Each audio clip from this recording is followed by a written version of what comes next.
Hello, welcome to another episode of my podcast, Fit Like. I'm joined by a well-known Brock face tonight, John Anderson. Fit Like tonight, John? I'm doing well, and yourself? Very well, thank you. Good. Good to see a bonny day again.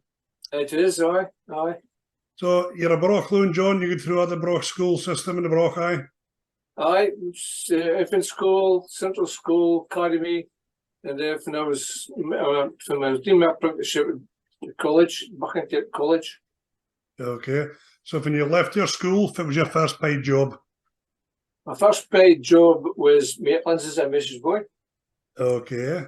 And then I went to Noble's Boatyard, and I was there for about a year, just before my 16th birthday for starting the apprenticeship. Okay. But I managed to get, it wasn't the job I was wanting, but I managed to get into the Harland Robertsons as an apprentice joiner. And I was there until I left maybe about 6 years ago. So I served my time, spent my time at Hall's, and then once they closed down, I started mowing.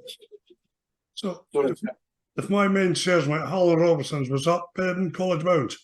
College Bounds, it was Harland Robertsons, and then it was Tina or by Alexander Hall, Aberdeen, and then they were Tina or by, I think we had a new company every week. It was unreal for a while. It was changing hands like nobody's business. Our vans in the Brock were the best vans you could get because there were that much print in them that they couldn't roost. They got a different colour of paint every time we changed. So you said you been with Harland Robertson and you started your own joinery business. I started my own joinery business once it was Mansell, it was the company at the time, and they decided to close down the Fresborough branch, and it was John Gibbons took it over, and I stayed there for about 4 years, and then I left. Okay, very good. So far was that at? John Gibbons took over the branch at Fresborough. He took over Hall's yard. Oh, right, good, yeah, okay. Yeah, and then he started working for Crimond. All right, okay. So when you started doing your own, how did you operate? I started my own. I just operated for the house here. All right, aye. I just did it was just maintenance I did. I didn't do new builds or anything like that. It was just basically maintenance. Oh, very good. Very good. And how did it feel being your own boss? It was great. It was a challenge. It was uncertain for a while because I never dreamt in my wildest dreams that I would go on my own. Mm-hmm. So I was quite happy, 7:30 till 5, come home at night and your nights are on. Mm-hmm. But the opportunity was there. The job I was doing for Halls and for John Gibbons was maintenance. He was getting stopped the maintenance side of the project, and so I just went through the companies and says, "Look, John's stopping, I'm starting." That was me. Set. And never looked back. Never looked back. Nope. Never looked back. So it'd been a fair to go on for you for a young lad. How old was you when you did that, John? I would have been in my 60s. Aye. Very good. Very good. Looks like we're frozen up again, but hopefully it'll fall tea. So if it was your next line of work, John? That's just back in with a wee freeze there. Aye. I would have been in my 60s when I went on my own. Oh, okay. And you enjoyed it fine? I enjoyed it. It was a new experience, a new challenge. And Margaret, my wife, she took on the book side of it, kind of stocks and all the rest of it. So yeah, and I just did the work. So it was fine. Excellent. Very good. So when did the fire brigade start playing a part in your life? Fire brigade started in the early 70s. Mm-hmm. Just something I did was wanted to do. A pal of mine was in the fire service, and we just got speaking, and he managed to get me in. So that was great. Okay. And It's a again, different kettle of fish in those days than it is now. something's the biggest change on, would you say? Just the systems that they work nowadays. Aye. Yeah. Better- It's our computers. Aye, aye. So Yeah. the fire station's still been for a chat new then when you started, aye? Oh, aye, yes. Fire station was built in 59, I think it was. Oh, okay. When I was a kid, I was playing in the fire station on the piles of sand when they were getting built. Oh, right, okay. In fact, my father was the foreman on the job. Aye, and little did you ken you'd be back working as a fireman, eh? Again, aye. This'll jog your memory, Ian. Who was your first ever call out? Oh, well, oh, gee whiz.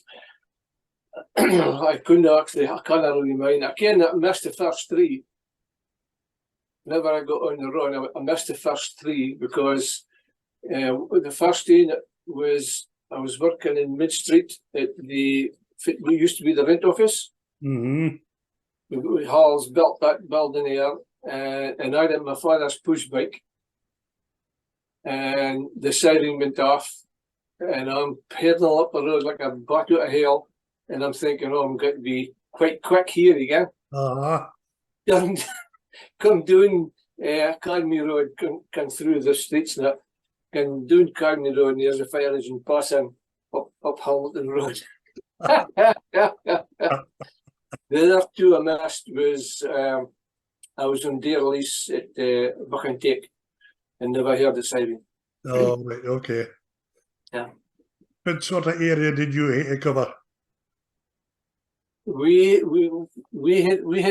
still have actually the biggest area in Grampian. We have for this side of Penryn, up to Strichen, Crimond, and into the water there at the Zoo area. That's a fair bit to cover, isn't it? Just a fair bit to cover. When you think it's fishing, fairman, Mm-hmm. local tunes, domestic, and factories. That's a fair. And is it been 2 fire engines or has there been more? If it's only 2 or 3? There's 2 at the moment. Mm-hmm. We had, when I started, it was 3. Okay. And then it was taken down to 2. And then when I was in the go, we had a rescue tender. One of the first stations in Grampian to get a rescue tender. That was here for about 10 years. And then the rescue tender was defunct. It was, and things had moved on and technology had moved on. And then we had a prime mover and 4 pods. So you got a prime mover and you picked the pod up, put it in the back of the motor and drove to the fire. Okay. Dumped the pod, and then you could drove back to the fire station, picked up another pod and back and forth like that. Okay. And then it's down to 2 now. Back down to 2. You must have come across some awful harrowing things. You get your good times and you get your bad times, I'm afraid. You just have to switch yourself off and get on with the job. And then once you get back to the station, you start speaking about it. And it's maybe not nice to say, but somebody will crack a joke. And it just lightens the mood. And everybody's kind of settles down and starts speaking more about it. It's the emotions coming out behind a laugh. Is that sort of like a debrief for you when you get back to the station? Aye. It's not a formal debrief. It's just amongst yourselves. Get out yourself. And has it ever kept you walking through an Achnu thinking about something that's happened that you've? Not to me, no. Okay. Yeah. Did you ever bother get much if it's a false call outs? What's that word? Oh, aye, false alarms. False alarms. Aye. Once, time it was out of the world. Again, every call was a false alarm. It was a hoax call. Okay, it was unreal for a while. Mm-hmm. But it's the same as everything else. That person that's doing it moves on, either moves out the area, gets a job or something like that, and the door changes until somebody else comes on and says, "Oh, I think I'll phone the fire brigade." Yeah, and it's putting folks' lives at risk. It's putting the fireman's life at risk coming for his house or his work up to the fire station, driving to the fire. And it's not just 6 guys in a machine. You've got the whole station. It's turning out. So you might have 19 guys or 19 firefighters all coming off of their job, all losing the pay. Okay? It's horrendous. Okay? Because there's some idiot thinking it's funny to Aye. But that Hoax colour might need a fire engine someday. Well, that's what we always say, is that caller might be running to a phone box to try and get a phone to get a fire brigade or the police or ambulance, and the phone's not working. You can. Or we're allowed to another hoax. Aye. You can. So if it goes round, comes round, that's what we say. Aye, that's very true. Yeah.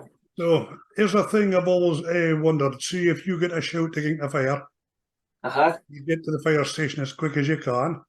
Aye. If you're being the speed limit, do the police leave you alone or do they stop you, or if it happens there? They'll stop you. They will stop you, aye. They might not stop you if they can, you've got a fire, but they'll be up to the fire station and they come back for a shout. All right. Okay. But you are not allowed to go over the speed limit. You are not allowed to go round the roundabout the wrong road. You are not allowed to go through. You're not allowed to do nothing except abide by the traffic regulations. That must be awful hard for you. Your buzzer's going, the adrenaline's going. Oh, aye. And you've got a line of cars in front of you and they're just dawdling along, and you can, especially if you've passed the fire or if you can see smoke in the distance. Oh, it's really, the heart's pumping like mad, you can. Oh, I can wheel imagine. I will say, when I was in the station, a lot of folk kent you, and they kent the car. Aye. And what I used to do was just put my lights on. And it was amazing how much folk just drew into the side of the road when they come up behind them. Aye, because in a small place like Brock, I'll be keen for in the fire brigade. So you're not allowed to have flashing lights, and you're not allowed to have a fire sign. Oh, so fit about when you're actually in the fire engine going forever you're gone, are you allowed to do anything different then? Oh, you can, as long as you do it safely, you can go through a red light, as long as your horns, your audible warning system's working, or it's on and your lights are on and you're driving as a giveaway. All right, okay. So you just gotta get bombing through a red light. As long as you show a proper ticket, you can.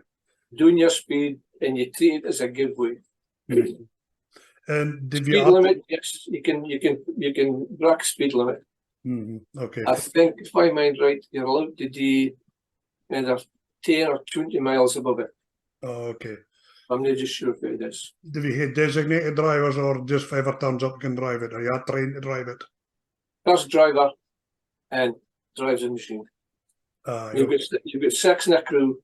You've got the driver, the officer, and 4 in the back. Okay. And you just get organised and get to wherever you're going as quick as you can.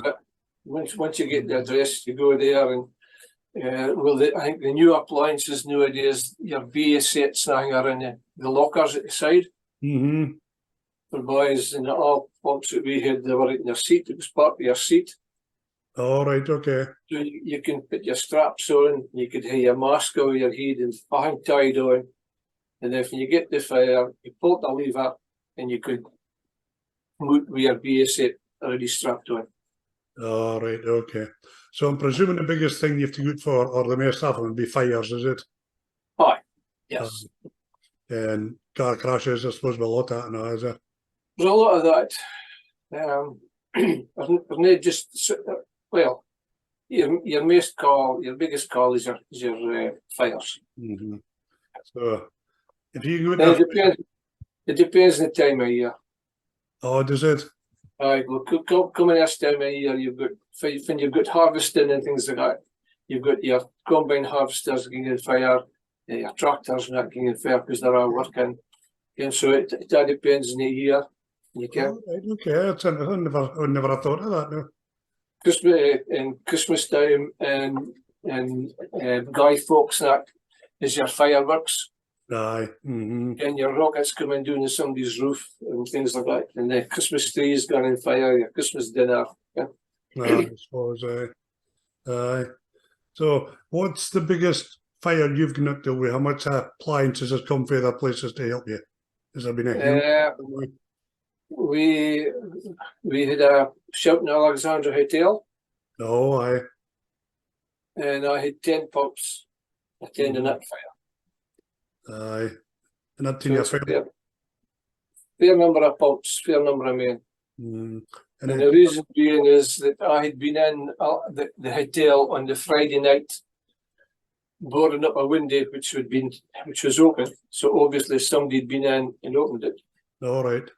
And when we got doing on the Sunday morning, the same window was open again. All right. So somebody had been in the building, full of smoke. Place is a derelict. It's unsafe. So I just made pumps 10. Aye, okay. See, when you're going through a house or a building and it's pitch black, how do you have lights, cameras, or how do you negotiate that? Yeah, I've got thermal cameras, but they're not used an awful lot because you've only got one in a pump. Okay. Yeah. So you've got a procedure that you protect your face, to your head, to your knees, basically. You scoop like that. And then the other hand is on the wall. So you're sweeping the wall and you're moving forward. So this hand will tell you when you come to the door. Okay. Okay, so you've got this in here is protecting you if anything is done and doing for the ceiling. All right, okay. And you just go for there. So assuming there must be a fair bit of training before they let you loose in a fire engine, and is that? There's quite a lot. Nowadays, there's a lot of training. You've got courses. You've got to do a lot of different things before you can get out into the appliance. When I started, you had 6 months on the station, getting all your training, and then once you pass that, you could go on the appliance, and then you did another 6 months further training, plus a watch room. Okay. So you did watch room at that time of day as well. And then once you did your ears training, that was you. Okay. And then you had special courses later on, which was your breathing apparatus and your driving. Aye. So I guess you're maintaining your training and it's ongoing all the time, is it? Oh, aye. Definitely. Aye, and you're keeping your taste. So, funded International Rescue coming to St. John, and how did that come about? International Rescue come on, funded that again now. 1983. And I was watching a Blue Peter, watching a Blue Peter program. And the International Rescue was featured on that program. Okay.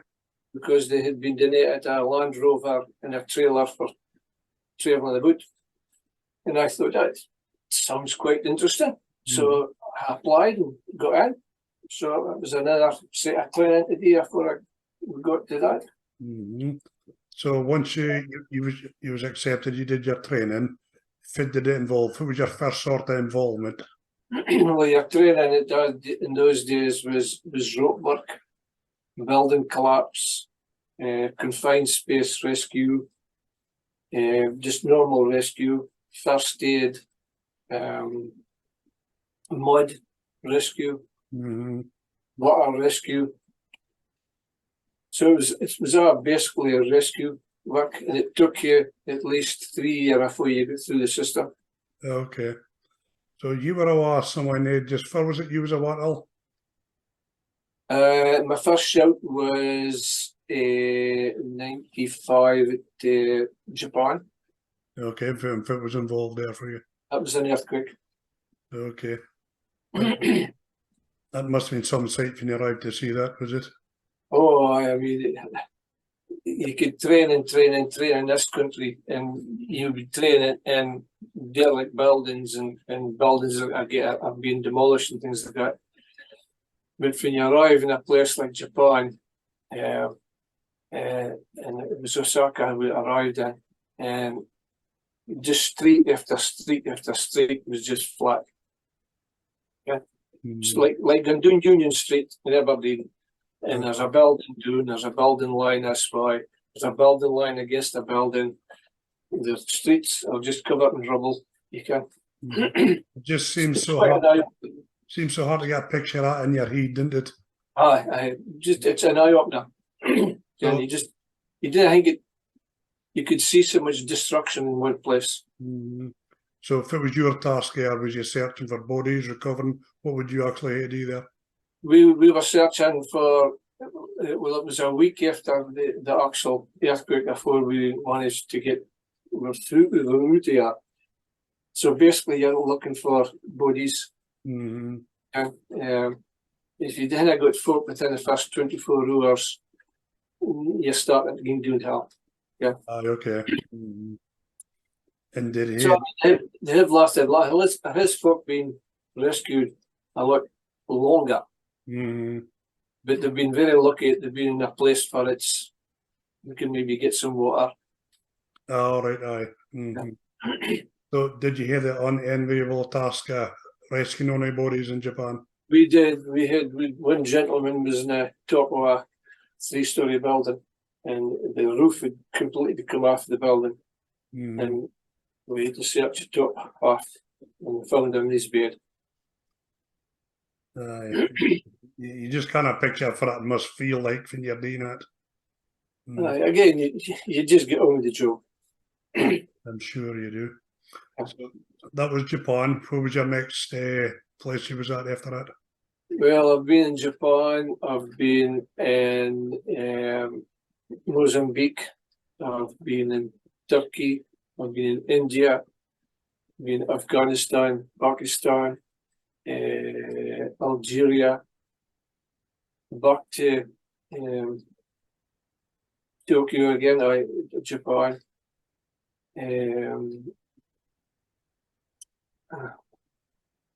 A lot of places, John. A lot of places, a lot of places. Now, I feel like I'm rushing you through here, but we've got this British Empire medal to speak about. Oh, How did that come about? Oh, that was quite a shock. I think how it came about is that during the pandemic, well, just at the beginning of the pandemic, I was actually in New Zealand on a 6-week holiday with my brother. So on the 3rd week, the pandemic kind of exploded. So we kind of decided, right, we'd have to come here. But the decision was made for us because there was a bereavement return, a family bereavement, so I had to come here. So when I arrived here, I was using to Doreen Mayor, and she said we need to set something up, and the resilience group had got plans in place for different things. So we met up with a lady for the Community Heart, and we had a meeting, and it was decided that the resilience group would set up a care park centre, and the Community Heart would supply us with the food. Okay. Organise that side of it. So the resilience group tweaked their emergency plan, and we opened up a care centre, a care park centre at the Old Parish Church. All right, okay. We did that for a week, but unfortunately it wasn't suitable because we couldn't get a key. All right, okay. We had to get a key holder to open up and close, and that was put the key holder into a tricky position, put it that way, health-wise. So we managed to get the Pensioners Association Hall in Union Grove. Oh, aye. We got a key, so there was no hassle with getting in and out. Set the place up. And one of our volunteers, he was self-isolating. So we gave him a mobile phone. We advertised the phone number, and that was our call centre. Aye. Folk phoned in, made their order, which was just a basic order. He emailed me the order in the mornings. I went up with the order to the Pensioners Hall, and they ended up in Parks, and then they were delivered at night. Oh, So that went on for until the end of the pandemic. mhm. So that was somebody went away and put me for it for a BEM for doing that, Okay. for organising that. So we were in holiday at Aviemore, family, stay after the pandemic. And about 8 o'clock in the morning, the phone pings up, and I had a look, and here's an email. The government saying that I'd been awarded the BEM. And I says to myself, well, that's a good scam. Because during the pandemic, there was scams Aye. right left and centre. It was terrible. So I says, oh, it's a goodie. It looks official, but it's very, very good. So I went down to my breakfast. Uh-huh. During the morning, in conversation, I said to my daughter and my wife, Margaret, I says, look at this, and this is a good scam. So they had a look at it and says, oh, this is really a good scam. But my son-in-law, he's a policeman. Okay. Fine and handy to hear. Aye. And his job had been doing in Tullyallen College. Uh-huh. So he'd been involved in government projects and things like that. So he'd read it and he says, I didn't think that's a scam. So he went down the phone and come back and says, no, genuine. So that was me. So when they picked you off the flare, if it would just Oh, aye. did you I get says, well. But the thing is, it wasn't me got to be. It was the 24 volunteers at the care parks, and all was involved. The delivery drivers, the volunteers, Mhm. community heart. I'd say guys, it was dealing with. Mhm. So far did you have to get to collect that medal? Well, we had still been on the lockdown. The one that did only presenting the medals down south. Mhm. So it was a Lord Lieutenant Sandy Manson that Oh, aye. presented me the medal out at Heath Hall. Very good. And how did you feel when you got it? Oh, chuffed to bits. Mhm. Chuffed to bits. Okay. So far as it knew, is it pride of place hanging up somewhere? It's sitting in my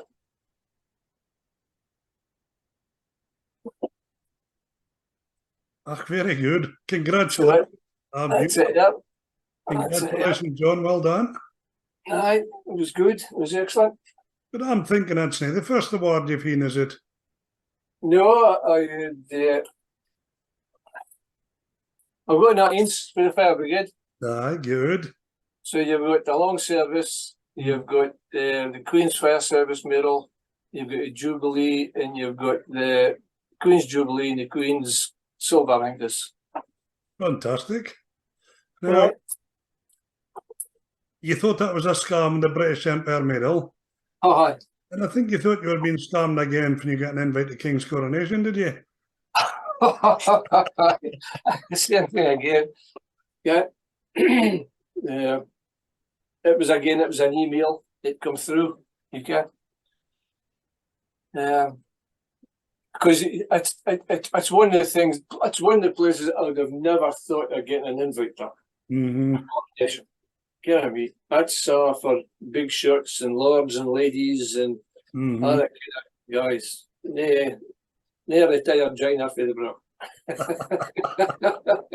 Did you enjoy your day? Oh, it was excellent. It was a long day, like, but it was really, really nice. Abdi come in, the king, the queen, and all the other dignitaries, Mm-hmm. MPs, ex-MPs, kings and queens, princes, and all this stuff. Mm-hmm. All had to walk past us, Okay. and so you see them all coming in, all in their goons and all the rest of it. You see it on TV, it's nice, but when you see it in front of your eyes, Right. totally different. Yeah. And the then- name stop and say if it like it, John.